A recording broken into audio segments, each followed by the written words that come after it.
Assalamu alaikum. Today I will give you the lecture 3 of week 5 and our today's topic is transport system.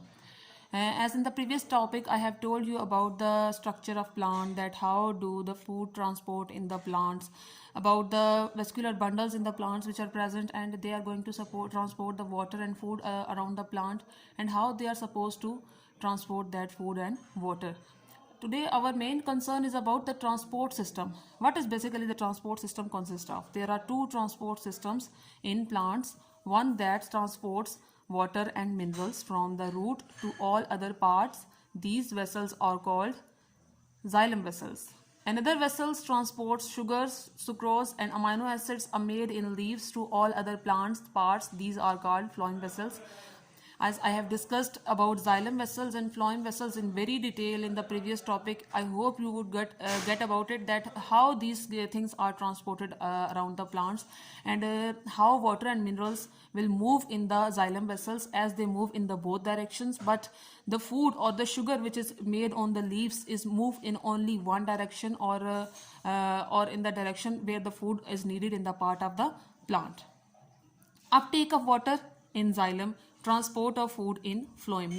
Now I'm going to explain you the diagram, which is a very interesting one to understand about this whole process. And here you can see there is a plant and sunlight which is taken by the leaf, and the process of photosynthesis takes place here. Sugar made by photosynthesis in the leaves.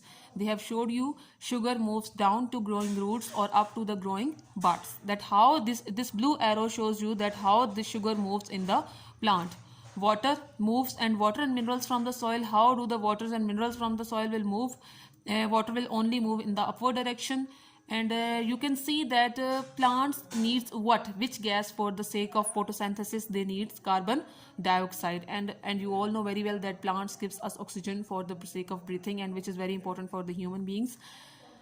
As I have discussed all the main points of this diagram, now I'm going to discuss with you the water and minerals taken up by the roots. That how is the root system responsible for the intake of water and minerals. Here are xylem vessels, are long, hollow, continuous tubes that carry water and dissolved minerals from the roots up to the all parts of the plant. Contain a tough substance called lignin that lines the walls to provide the support. Now you would get the better idea that why the xylem is known as a wood, because it contains a tough substance which basically makes the walls of the tree or plant to support it, to make it tough and to make it strong to hold upright in the ground. Phloem vessels, phloem tubes are living cells with the end tubes and pores. With the pores, all cells contents have disappeared except the cytoplasm.